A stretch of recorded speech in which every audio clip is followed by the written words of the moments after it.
وأنشأنا بعدها قوما آخرين فلما أحسوا بأسنا إذا هم منها يركضون لا تركضوا وارجعوا إلى ما أترفتم فيه ومساكنكم لعلكم تسألون.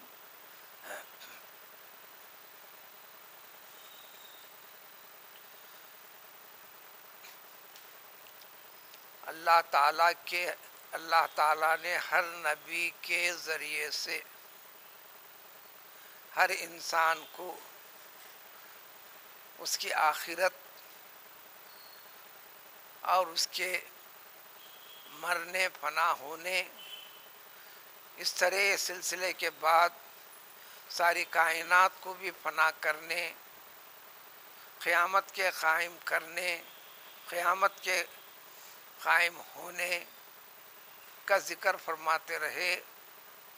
لیکن اس امت کے لیے چونکہ نبیوں کے سلسلے میں آخری نبی اللہ تعالیٰ کی طرف سے بندوں پر مہربانی کیے جانے والا سلسلہ اپنے مقدس کلام پاک کے ذریعے سے انسان کو ضلالت و گمراہی سے دور کر کر اللہ کی رحمت سے قریب کرنے والے طور طریقے بتانے کے لیے اپنا مقدس کلام کو بھیجتے رہنا، یہ سلسلہ اب آخر ہے.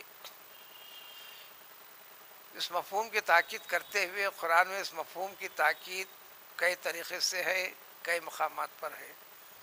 یہ پارے 17 جس کی ابتدا شروع ہو چکی تھی، اقترب للناس حسابہم اے اقترب من الناس حسابہم. اب تو دنیا کی مہلت نہیں رہی، اگر سدھار نہ ہوتا ہو تو پھر ہلاکت و بربادی اب جو ہونے والی ہے.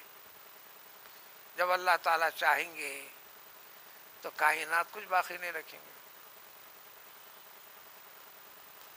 یہ تمام سلسلے اور تذکرے کرنے کے باوجود بھی اس کلام پاک کے بارے میں بھی وہی بےہودہ طریقہ اختیار کیا.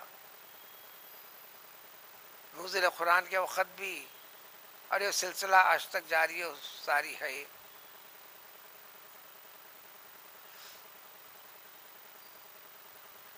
بلکہ اسلام سے نسبت اور تعلق رکھنے والے افراد کی بھی ایک بڑی جماعت، بڑی تعداد جو دنیا کے طول و عرض میں پھیلی ہوئی ہے، ان کے سامنے بھی یہ پیام ہونے کے باوجود بھی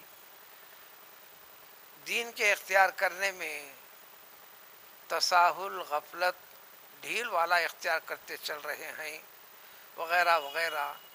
لیکن اللہ تبارک تعالیٰ عذاب سے روک کر رکھے ہیں. یہ مہلت ہے. جب عذاب آیا تو کیسے آتا ہے، جب اللہ کی گرفت اور پکڑ ہوتی تو کیسے ہوتی ہے. اس وقت بھاگنا، دوڑنا، بچنے بچانے کی کوئی تدبیر کام نہیں آئیں گی، بلکہ تمہاری ہر قسم کی جڑوں کو کاٹ دیں گے. نام و نشان باقی نہیں رہے گا.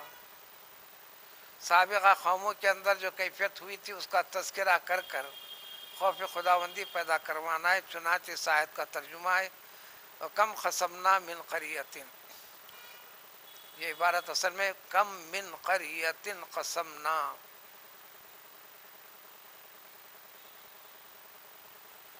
بہت سے بستیاں.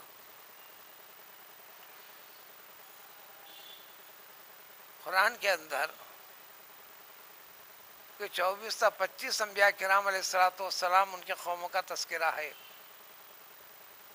انبیاء علیہ السلام کی تعداد بہت بڑی ہے. ان کی گنتی بیان کرنا مقصد نہیں ہے، یہ حقیقت کو بیان کرنا ہے کہ انبیاء تھے. ساری دنیا کے طول و عرض میں قرآن نے واضح کر دیا کہ کوئی مقام، کوئی بستی، کوئی ملک نہیں چھوڑے. یہ انتظامات کا سلسلہ ہم نے کر رکھا ہے. صرف ایک جانب کی ایک فہرست میں سے چند ایک کا ذکر کیا ہے. فلسطین، ملک شام، بس ادھر ہی جتنے بھی انبیاء کا ذکر ہے ان تمام کے سلسلے کو دیکھو، بس ایک ہی مقام سے تعلق ہے. پھر پیغمبر اسماعیل علیہ السلام کا، پھر ان کے بعد عربوں کے اندر کوئی پیغمبر نہیں، چونکہ قرآن کے نزول کا انتخاب اللہ تعالیٰ نے عرب قوم کو کیا، اس میں سے پیغمبر محمد صلی اللہ علیہ وسلم سے کیا۔ ان تمام کے دعوے حضرت ابراہیم علیہ السلام سے رابطہ، جوڑ، تعلق، رشتہ، ناتا، نسل کا رہا، چاہے وہ سلسلہ ابراہیم علیہ السلام کی اولاد میں ایک جانب اسماعیل علیہ السلام سے، ایک جانب اسحاق علیہ السلام سے، ایک جانب حضرت اسماعیل علیہ السلام سے تو ایک جانب حضرت اسحاق علیہ السلام سے۔ دوسرے سلسلے بھی ہیں، پیغمبر ابراہیم علیہ السلام کے 8 لڑکے ہیں، 8 لڑکے ہیں۔ حضرت حاجر سے، جو ہم آپ لوگ حاجرہ کہتے ہیں، صحیح صحت تلفظ حاجر ہے، وہ عربی لفظ نہیں ہے۔ ان سے پیغمبر اسماعیل علیہ السلام ہیں، اور دوسرے جانب حضرت سارہ سے حضرت اسحاق علیہ السلام ہے، اور پھر ان سے حضرت یعقوب علیہ السلام، پھر حضرت یعقوب علیہ السلام کے 12 بچے، پھر ان سے سلسلہ یہ یہودیت کا ہے۔ پیغمبر ابراہیم علیہ السلام نے جب آپ کو اللہ تعالیٰ 100 سال کے آس پاس کا مطلب یہ ہے 90 سال سے لے کر 120 سال کا تذکرہ ملتا ہے، اس کے بعد اولاد دیے، اسماعیل کو دیے، پھر اس کے بعد اسحاق کو بھی دے دیے حضرت سارہ سے، تو پھر اللہ تعالیٰ نے آپ کے مزاج میں، طبیعت میں ریٹرن کرے، وہ ساری صلاحیتیں پیدا کر دی ہیں۔ پھر حضرت حاجر اور سارہ کے انتقال کے بعد بھی آپ شادیاں کیے،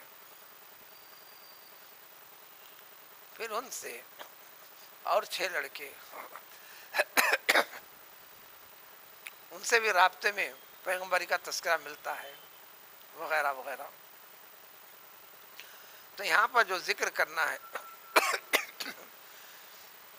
کہ بہت سارے بستیاں ہیں، بستیوں میں رہنے والے، وہ مقامات پہ رہنے والے، وہ ممالک میں رہنے والے، وہ علاقے میں رہنے والے، جس علاقے میں پیغمبروں کو اللہ تعالیٰ نے بھیجا تھا، یہ شرارت جو آج کا انسان کر رہا ہے، جو آج کے اس نبی کے ساتھ کیا تھا، اور اس زمانے میں بھی چل رہی ہے۔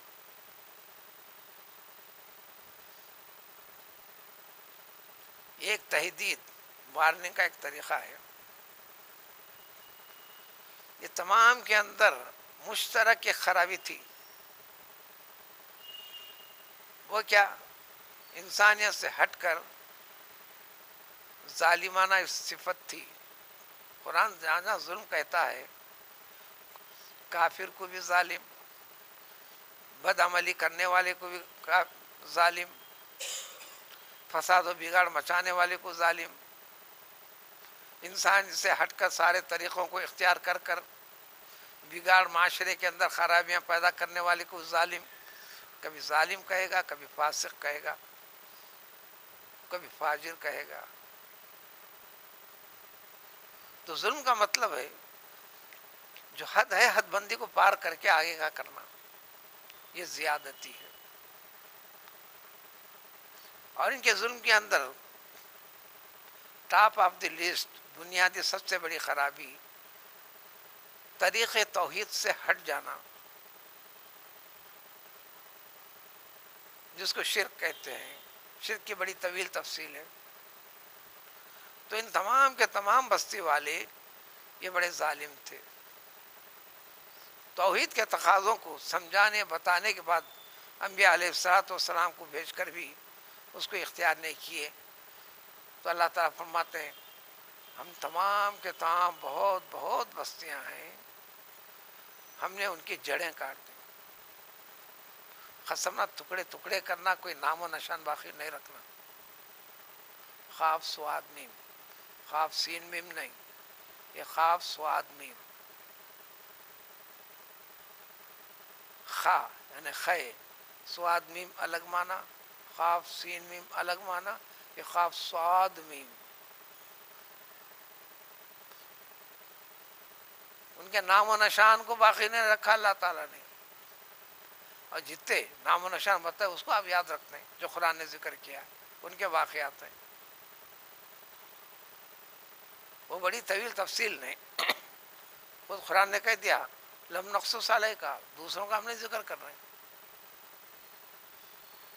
واقعات کو پیش کرنا مقصد نہیں ہے قرآن کا،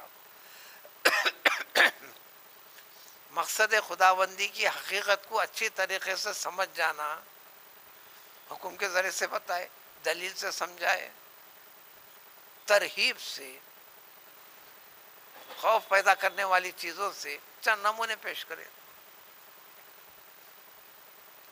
پھر اس کے بعد اس طرح دنیا میں قوموں کو ختم کرتے گئے. جب حد سے آگے بڑھ گئی، سدھار اور سدھرنے کے پورے ذرائع رب العزت نے اختیار کیے، لیکن پھر اسی کے اوپر رہے تو پھر ہم نے دوسری قوموں کو پیدا کیا.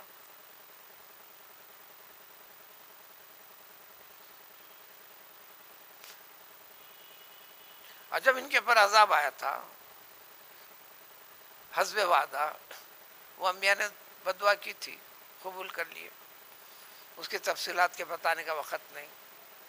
وہ یہ کہ اللہ تعالیٰ اپنے مخصوص بندوں کو جو اونچا مقام پاتے ہیں، خاص طور انبیاء کرام علیہ الصلوۃ والسلام کو ایک پرمیشن دیتے ہیں، آپ کی اتنی دعائیں جو کر دیں گے میں انکار نہیں کروں گا، قبول کر ڈالوں گا.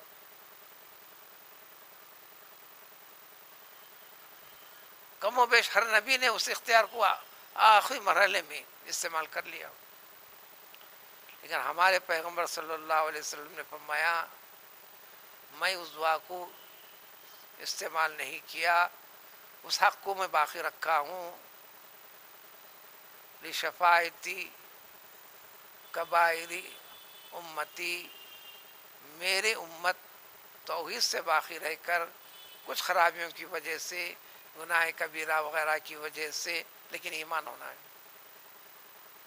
شرک نہیں ہونا ہے، تو روز قیامت میں اس دعا کو استعمال کروں گا ان کی شفاعت کے لیے. یہ ذکر اس لیے کہ ہر نبی کو ایک اختیار تھا. سورہ اعراف میں وَاتْلُ عَلَيْهِمْ نَبَأَ الَّذِي آتَيْنَاهُ آيَاتِنَا فَانْسَلَخَ مِنْهَا فَأَتْبَعَهُ الشَّيْطَانُ فَكَانَ مِنَ الْغَاوِينَ. ایک اللہ کا بندہ بنی اسرائیل میں تھا، موسیٰ علیہ السلام کے زمانے میں، ذکر و شغل سے، اطاعت و فرمانبرداری سے رب العزت کے پاس بہت بڑا مقام کو پا لیا. وہاں تفصیلات میں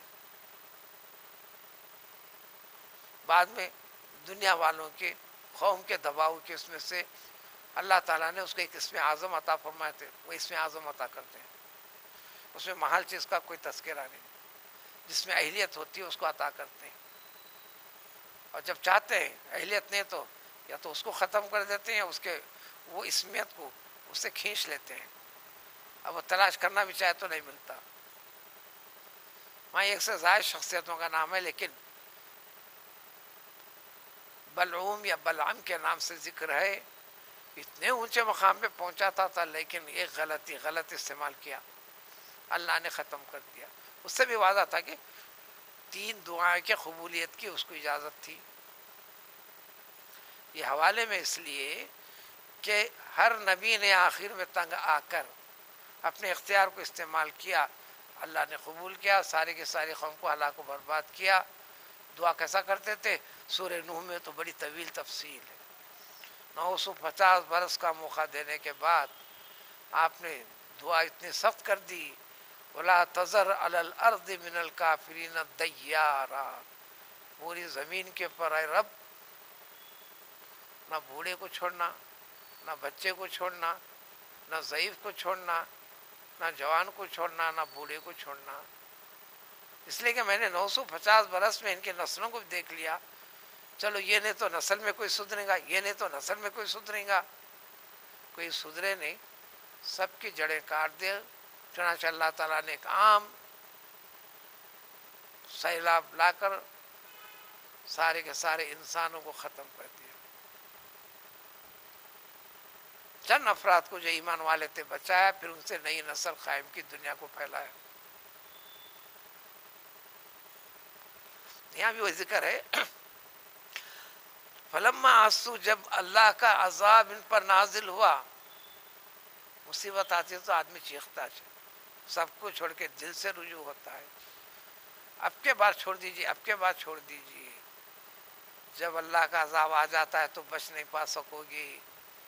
جب انہوں نے بھی اللہ تعالیٰ کے غضب کو محسوس کیا، باسنا ہمارے عذاب کو، کیا دیکھنا تھا جب رکض کہتے ہیں، اذا ہم منہا یرکضون، گھوڑے پر بیٹھے سواری کو تیز دوڑانے کے لیے اس کو اپنی ایڑ لگاتے ہیں، جو ایڑ لگائے اور تیزی کے ساتھ چلنے لگتا ہے، یہ آج کے زمانے کے لحاظ سے کہہ دو، گاڑی کو اور بڑھانا ہے گیئر بدلتے ہیں، اور آگے بڑھانا ہے گیئر بدلتے ہیں، ایکسیلیٹر خوب پھراتے ہیں، دوڑنے لگتی ہے، اڑنے لگتی ہے۔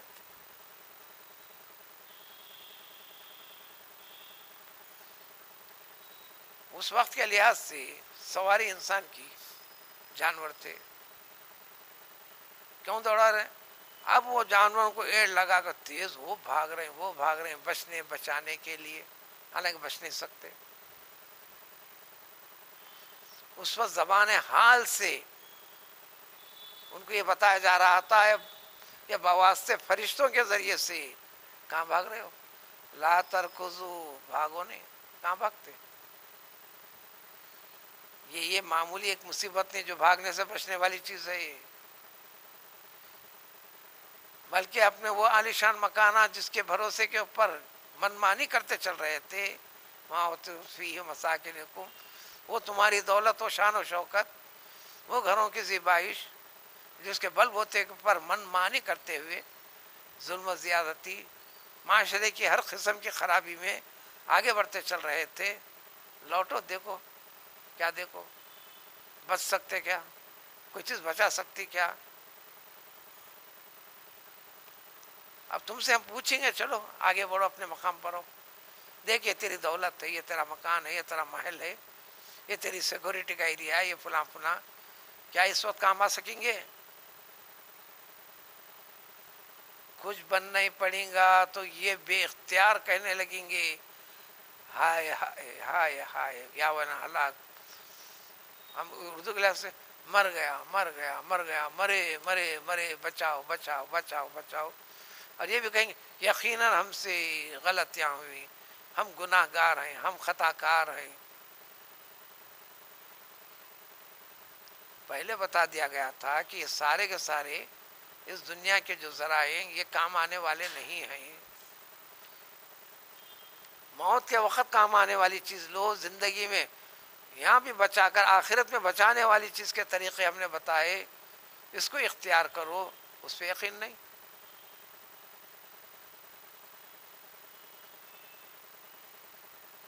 اور اعتراف کرتے چلیں گے تو اس وقت اعتراف بھی کام نہیں آئے گا۔ ہاں، وہ کیفیت سے پہلے اعتراف، اس کا نام ہے توبہ۔ توبہ کا دروازہ نرخرا، دم آ رہا جا رہا اور نکلنے کے قریب ہے، اس سے ذری دیر پہلے بھی خلوص دل کے ساتھ توبہ کرتا ہے تو اللہ تعالیٰ کی ذات کریمی اس قدر وسیع ہے، اتنی بڑی شان والا ہے، زندگی بھر کے خطاؤں کے اوپر پردہ ڈالنے کے لیے تیار ہے۔ مغفرت کا معنی وہی ہے، اس پہ پردہ کر دیتے۔ انسان کسی کو معاف بھی کیا، دل میں تو رکھتا ایسا ہوا تھا، لیکن اللہ تبارک تعالیٰ معاف کر دیتے ہیں، بخشش کر دیتے ہیں، پھر سامنے ذکر بھی نہیں کرتے، اس کی پردہ پوشی کر دیتے ہیں۔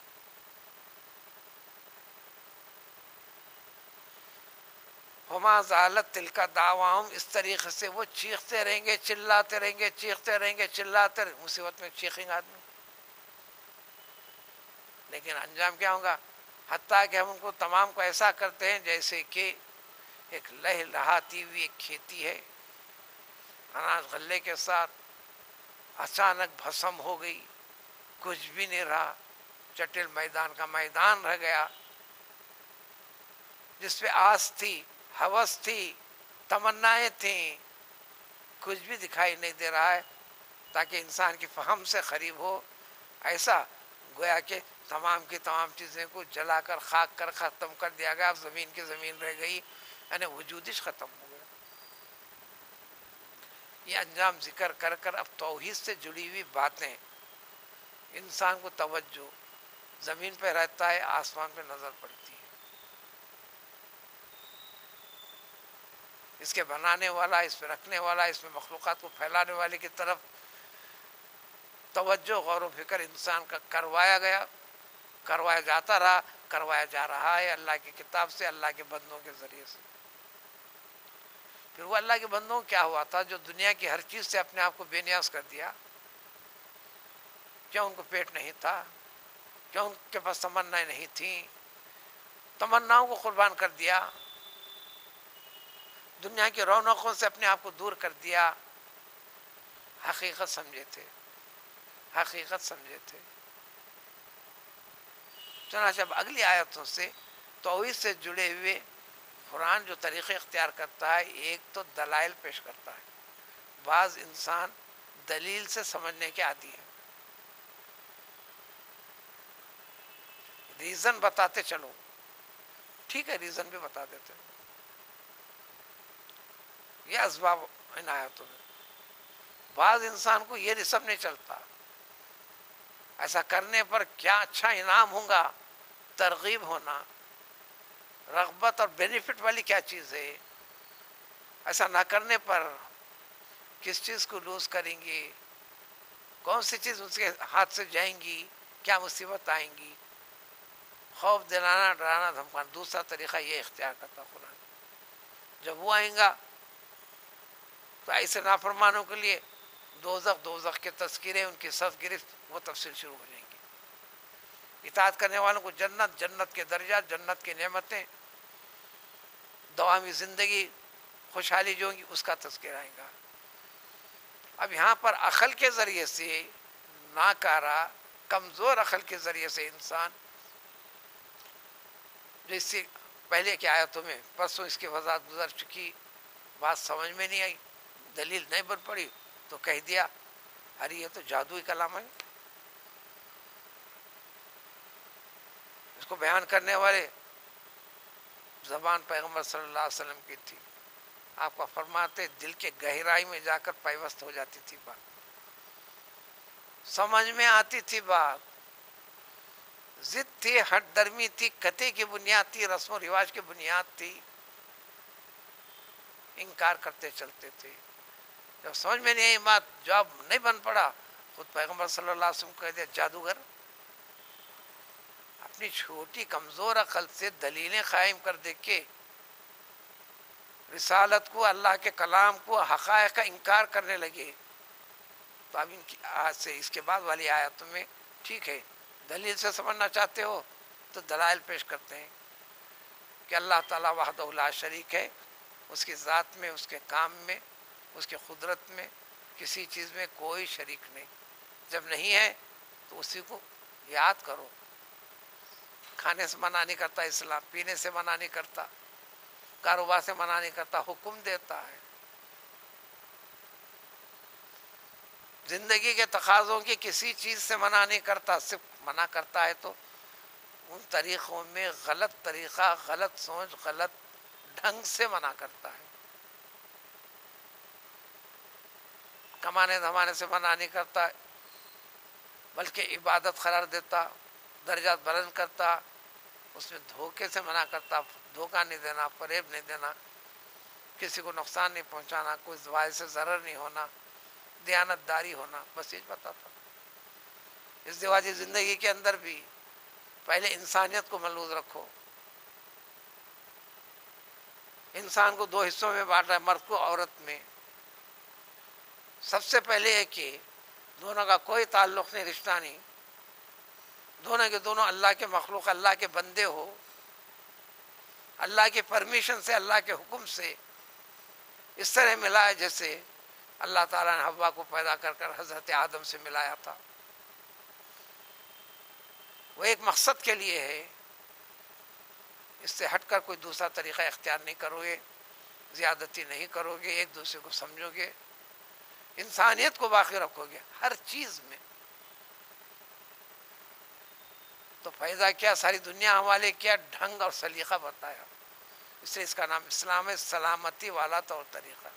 یا ایمان سے لے لو، کسی کے لیے ضرر والی چیز نہیں ہونا، امن و امان والی کیفیت پیدا ہونا، تو اس کی تفصیل اگلی آیت میں ہوگی۔ سبحان اللہ، سبحان اللہ۔